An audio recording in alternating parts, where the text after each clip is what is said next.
একজন বাবার রাগ কতটা হতে পারে যে সে তার নিজের মেয়েকে হত্যা করে? একজন বাবা যে তার মেয়েকে হাত ধরে চলতে শিখিয়েছে, উঠতে শিখিয়েছে, জীবনযাপন করতে শিখিয়েছে, খেলতে শিখিয়েছে, সে কি তার মেয়েকে হত্যা করতে পারে? আপনাকে যদি এই প্রশ্নটি করা হয় তাহলে হয়তো উত্তর হবে না। কিন্তু আজকের মামলাটি শোনার পর আপনার নাও হ্যাঁতে পরিণত হবে। আমরা আজ রাধিকা যাদব হত্যা মামলার কথা শুনতে চলেছি। আপনাদের মনে এখন অনেক প্রশ্ন ঘুরছে। তার মধ্যে একটা প্রশ্ন হলো, কেন কেন একজন বাবা পশুর রূপ ধারণ করে তার নিজের মেয়েকে শেষ করে দিলেন?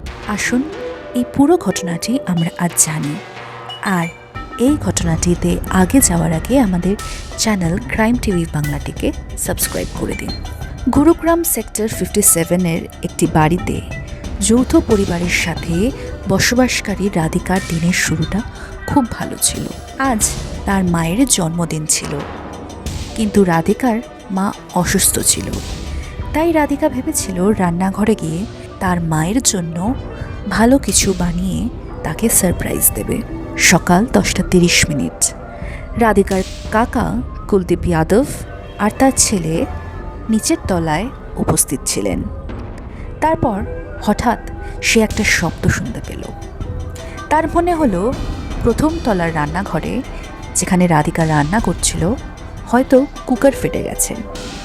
দুজনে দোতলার রান্নাঘরে দৌড়ে যাওয়ার সাথে সাথেই সেখানকার দৃশ্য দেখে দুজনেই জ্ঞান হারিয়ে ফেলল। রাধিকা মেঝেতে রক্তে ভেসে যাচ্ছিল। সময় নষ্ট না করে তারা তৎক্ষণাৎ রাধিকাকে হাসপাতালে নিয়ে দৌড়ে গেল, কিন্তু ততক্ষণে অনেক দেরি হয়ে গেছে। রাধিকা ইতিমধ্যেই তার শরীর ত্যাগ করেছেন। কিন্তু হাসপাতালে পৌঁছে তাদের পরিবার এমন একটি সত্য জানতে পারে যা তাদের সবাইকে চমকে দেয়। যেই ঘটনাটিকে তারা দুর্ঘটনা বলে মনে করছিল সেটি আসলে ছিল একটি খুন। সকাল 11:30 হাসপাতাল থেকে পুলিশকে ফোন করে জানানো হয় যে রাধিকাকে কেউ গুলিবিদ্ধ করে খুন করেছেন। রাধিকা এখন মৃত। খবর পাওয়া মাত্রই পুলিশ ঘটনাস্থলে পৌঁছয়। সেখান থেকে পুলিশের একটি দল রাধিকার বাড়ির উদ্দেশ্যে রওনা হয়, আর একটি দল হাসপাতালে অবস্থান করে জিজ্ঞাসাবাদ শুরু করে। পুরো বিষয়টির তদন্ত শুরু হয়েছে। প্রথমত পুলিশ ঘটনাস্থলে যায়। সেখানে রাধিকার রক্ত মেঝেতে ছড়িয়ে পড়েছিল এবং রান্নাঘরের দেওয়ালে গুলি লেগেছিল। স্পষ্ট হয়ে যায় যে রাধিকাকে গুলি করে হত্যা করা হয়েছে। আর কেউ সকালে রান্নাঘরে ঢুকে রাধিকাকে গুলি করে হত্যা করেছে। কিন্তু সকাল সকাল বাড়ির ভেতর ঢুকে রাধিকাকে গুলি করা সহজ ছিল না, আর বাইরের কারোর পক্ষেও এটি করা খুব কঠিন ছিল। তাই পুলিশের প্রথম সন্দেহ পরিবারের দিকেই যায়। কিন্তু পুলিশ যখন কঠোরভাবে জিজ্ঞাসাবাদ শুরু করে তখন অবাক করা সত্য প্রকাশ পায়। জিজ্ঞাসাবাদে পুলিশ একটি কবুলনামা ধরে ফেলে, আর এই কবুলনামা অন্য কারণ নয় বরং রাধিকার বাবা দীপক যাদবের। দীপক যাদব তার স্বীকারোক্তিতে পুলিশকে যা বলেছিলেন তা বিশ্বাস করা কারোর পক্ষে খুব কঠিন ছিল। দীপক বলেছিল, কয়েকদিন আগে আমার মেয়ের কাঁধে চোট লেগেছিল, যার কারণে সে খেলতে পারছিল না, আর তার নিজস্ব একাডেমি খুলেছিল যেখানে সে বাচ্চাদের প্রশিক্ষণ দিত। আমি যখন গ্রামে দুধ কিনতে যেতাম তখন লোকেরা বলাবলি করত যে তুমি তোমার মেয়ের পয়সায় খাচ্ছ, যা আমাকে খুব কষ্ট দিত। মানুষ আমার মেয়ের চরিত্রের দিকেও আঙুল তুলছিল, তাই আমি আমার মেয়েকে এই একাডেমি বন্ধ করে দিতে বলেছিলাম। কিন্তু আমার মেয়ে একাডেমি বন্ধ করতে অস্বীকৃতি জানিয়েছিল। এই উত্তেজনা আমার মনে রয়ে গেছিল, যেটা আমার সুনামেও আঘাত করছিল। আমি খুব চিন্তিত এবং টেনশনে ছিলাম। এই টেনশনের কারণে আমি আজ লাইসেন্স রিভলভারটি বের করেছিলাম, এবং যখন আমার মেয়ে রাধিকা যাদব রান্নাঘরে রান্না করছিল তখন আমি তাকে পেছন থেকে গুলি করে হত্যা করি। পুলিশের কাছে অপরাধী আমি, আর তার স্বীকারোক্তি আমি সম্পূর্ণভাবে করলাম। কিন্তু পুলিশ এখনও যা পায়নি তা হলো প্রমাণ এবং ময়নাতদন্তের রিপোর্ট। সেই কারণেই পুলিশ তদন্ত চালিয়ে যায়। পুলিশ দীপক যাদবকে জিজ্ঞাসা করে কারা সেই সব লোক যারা তাকে তার মেয়ের বিরুদ্ধে উস্কানি দিত, যাদের বিরুদ্ধে দীপক কারোর নাম নেয়নি। তাই পুলিশ ওয়াজিরাবাদে পৌঁছয় এবং সেখানে তারা 20 জনেরও বেশি লোককে জিজ্ঞাসাবাদ করে, যার মধ্যে দীপকের ঘনিষ্ঠরাও ছিল। কিন্তু তাদের কেউই দীপকের সাথে এমন কোনো কথোপকথনের কথা দাবি করেনি।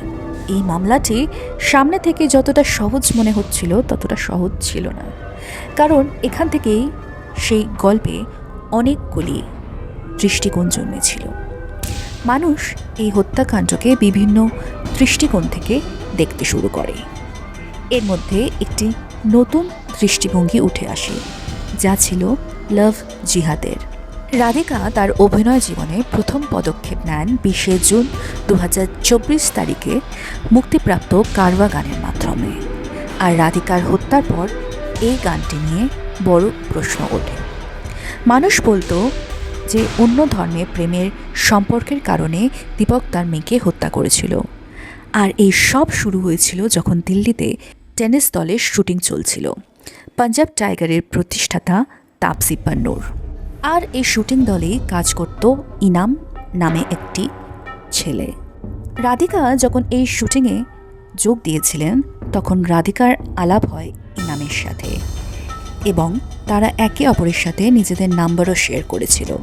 রাধিকা ইনামকে অভিনয় সম্পর্কিত কিছু কাজের জন্য তাকে সুযোগ করে দেওয়ার অনুরোধ করে। এরপর রাধিকাকে কারওয়া মিউজিক ভিডিওর জন্য সিলেক্ট করা হয়। এই ভিডিওতে ইনামকে পর্দায় রাধিকার সাথে দেখা গেছিল। আর এই কারণেই রাধিকার খুনের পর রাধিকার নামের সাথে ইনামের নাম যুক্ত করতে শুরু করে। কিন্তু সত্য এখনও অনেক দূরে ছিল। সোশ্যাল মিডিয়ায় রাধিকা এবং ইনামের নামের সম্পর্কে অনেক গুজব ছড়িয়ে পড়ে যে তারা একসাথে ডেট করত বা একটি প্রেমের সম্পর্কে ছিল। কিন্তু এই প্রসঙ্গে ইনাম তার নীরবতা ভাঙলেন এবং সকলের কাছে স্পষ্ট করে বলে দিলেন যে রাধিকার সাথে তার কেবল একটি প্রফেশনাল সম্পর্ক ছিল এবং যেহেতু তাদের সম্পর্কের কোনো প্রমাণ ছিল না এবং পুলিশের তদন্তে এরকম কিছু পায়নি, তাই এই কারণটি স্পষ্ট হলো। সুতরাং এখানে আর একটা দৃষ্টিকোণ উঠে আসে, যা লোকেরা এবার রাধিকার হত্যার কারণ বলে মনে করছিল। আর সেটা হলো তার বাবা দীপক যাদব এটা পছন্দ করতো না যে রাধিকা টেনিস খেলার সময় ছোট পোশাক পরুক।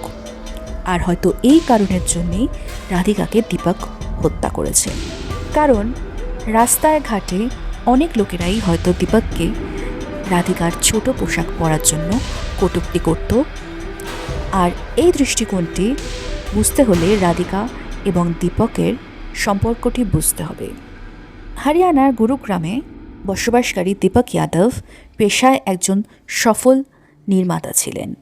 পুরো পরিবার আর্থিকভাবে খুবই শক্তিশালী ছিল। এই পরিবারে 23 মার্চ 2000 সালে একটি ছোট্ট মেয়ের জন্ম হয়, যার নাম রাধিকা রাখা হয়। দীপক যাদব তার মেয়ের পড়াশোনা স্কটিশ হাই ইন্টারন্যাশনাল স্কুলের মতো একটি প্রিমিয়াম স্কুল থেকে করেছিলেন, যার বার্ষিক ফি ছিল লক্ষ লক্ষ টাকা। পড়াশোনার পাশাপাশি রাধিকা খুব অল্প বয়সেই টেনিস র্যাকেটও ধরেছিলেন। আর রাধিকা পূর্ণ নিষ্ঠার সাথে খেলে অনেক ম্যাচ জিতেছিলেন। আর অল্প বয়সেই তিনি টেনিসেও বেশ নাম কুড়িয়েছিলেন। সবাই আশা করেছিল রাধিকা একদিন দ্বিতীয় সানিয়া মির্জা হবে। কিন্তু যদি কারোর রাধিকার উপর সবচেয়ে বেশি আস্থা ছিল, সেটা হলো রাধিকার বাবা দীপক যাদবের। তিনি ছোটবেলা থেকেই টেনিসের জন্য রাধিকাকে অনেক সমর্থন করেছিলেন। সে তাকে টেনিস টুর্নামেন্ট খেলতে বিদেশেও নিয়ে যেতেন। শুধু তাই নয়, একবার রাধিকার কাঁধে আঘাত লাগে এবং ডাক্তার তাকে কিছু সময়ের জন্য খেলতে নিষেধ করেন। তাই রাধিকা একটি বেসরকারি একাডেমিতে টেনিস কোচ হন। কিন্তু যখন অন্যান্য বাচ্চারা রাধিকার সাথে যোগ দিতে শুরু করে, তখন রাধিকার বাবা গুরুগ্রামে সেক্টর 61-এ ক্রিকেট একাডেমির পাশে একটি টেনিস কোর্ট ভাড়া নেন। সকলে জানেন যে দীপক যাদব তার মেয়ের চেয়েও তার মেয়ের টেনিস ক্যারিয়ারকে নিয়ে বেশ খুশি ছিলেন এবং একজন বাবার মতো তিনি তার মেয়ের ক্যারিয়ার গড়ার সম্পূর্ণ দায়িত্ব নিয়েছিলেন। তাই এমন পরিস্থিতিতে এই দৃষ্টিকোণটি সঠিক বলে বিবেচনা করা যায় না। যেখানে এই মামলাটি বিভিন্ন দৃষ্টিকোণ থেকে দেখা হচ্ছিল, সেখানে এবার আসে রাধিকার ময়নাতদন্তের রিপোর্ট, যা পুরো গল্পটি বদলে দেয়। রিপোর্টে স্পষ্ট ছিল যে রাধিকাকে সামনে থেকে গুলি করা হয়েছিল, যা শরীরের গুলি প্রবেশ এবং প্রস্থান বিন্দু দেখে বোঝা গিয়েছিল। শুধু তাই নয়, দীপকের জবানবন্দিতে সে বলেছিল যে রাধিকাকে 3 বার গুলি করেছিল, কিন্তু ময়নাতদন্তে দেখা গেছিল যে রাধিকাকে 4 বার গুলি করার পর মারা হয়েছিল। এখন প্রশ্ন উঠছে যে যদি রাধিকাকে সামনে থেকে গুলি করা হয়, তাহলে দীপক তার স্বীকারোক্তিতে পুলিশকে কেন বলেছিল যে সে রাধিকাকে পেছন থেকে গুলি করেছিল? তাহলে কি এর পিছনে কোনো কারণ থাকতে পারে, যা এখনও স্পষ্ট হয়নি?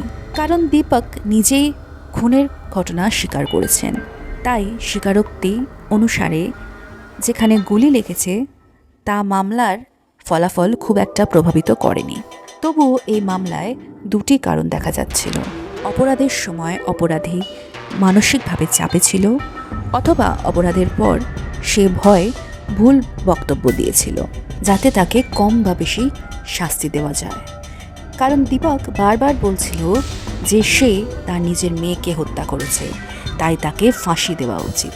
যেখানে পুলিশ এই মামলাটিকে একটি ওপেন অ্যান্ড শাট মামলা হিসেবে বিবেচনা করছিল, সেখানে লোকেরা এখনও পুরো মামলাটিকে নতুন নতুন দৃষ্টিকোণ দিয়ে দেখছিল। কিন্তু তারপর একবার এমন কিছু প্রমাণ বেরিয়ে আসে যা এই মামলাটিকে সম্পূর্ণভাবে পরিষ্কার করে দেয়। একই সময় রাধিকার বন্ধু হিমাংশিকা, যিনি একজন টেনিস খেলোয়াড় ছিলেন, গত 10 বছর ধরে রাধিকার সাথে ছিলেন। হিমাংশিকা রাধিকার খুব ঘনিষ্ঠ বন্ধু ছিলেন এবং রাধিকা প্রায়শই তাকে তার অনেক মনের কথা বলতেন। হিমাংশিকা সোশ্যাল মিডিয়ায় একটি ভিডিও পোস্ট করেন, যেখানে তিনি খোলাখুলিভাবে রাধিকা এবং তার পারিবারিক সম্পর্কে লোকেদের জানান। হিমাংশিকা বলে যে রাধিকার পরিবারের সদস্যরা সমাজকে খুব ভয় পায়। রাধিকা দীর্ঘদিন ধরে বাড়িতে খুব কষ্ট পাচ্ছিল, বাড়িতে তার দম বন্ধ হয়ে আসতো।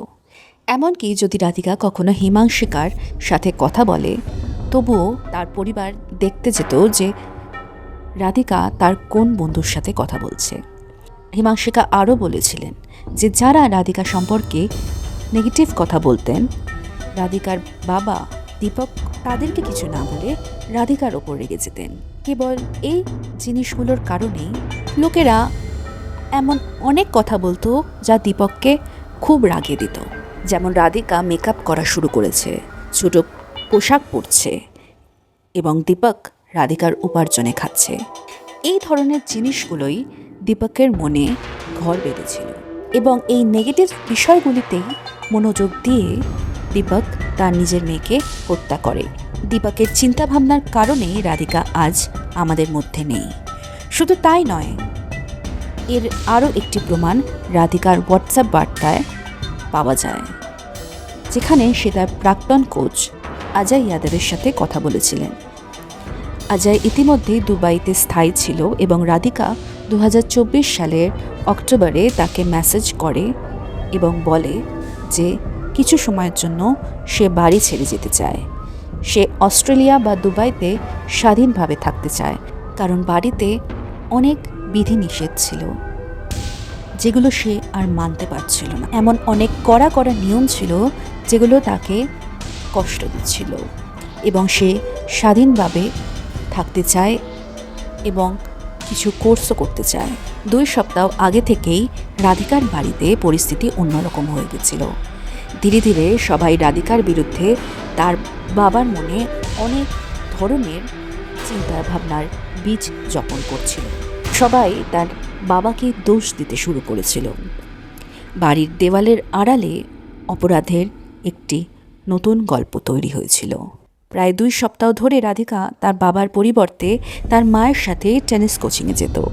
যদি আপনি দেখেন, রাধিকার প্রথমে অভিনয়ের প্রতি আগ্রহ, তারপর অন্য দেশে থেকে অন্য কোর্স করার চিন্তাভাবনা, আর এই নিয়ে আশেপাশের লোকের কটূক্তি, সম্ভবত রাধিকার বাবার সহ্য শক্তির বাইরে ছিল।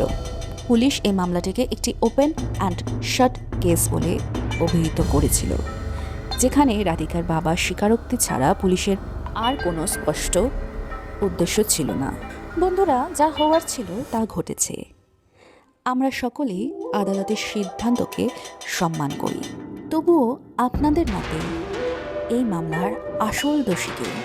একটি মা বাবার কি তার নিজের সন্তানের চেয়েও বেশি আশেপাশের লোক কি বলল সেই নিয়ে চিন্তা করা উচিত? এখানে কার সব থেকে বেশি ভুল আমাদের কমেন্ট বক্সে জানান। আর যদি আমাদের প্রচেষ্টা আপনার ভালো লাগে তাহলে আমাদের ভিডিওটিকে লাইক করুন এবং শেয়ার করুন। আর এরকম আরও রোমহর্ষক ঘটনার জন্যে আমাদের সাবস্ক্রাইব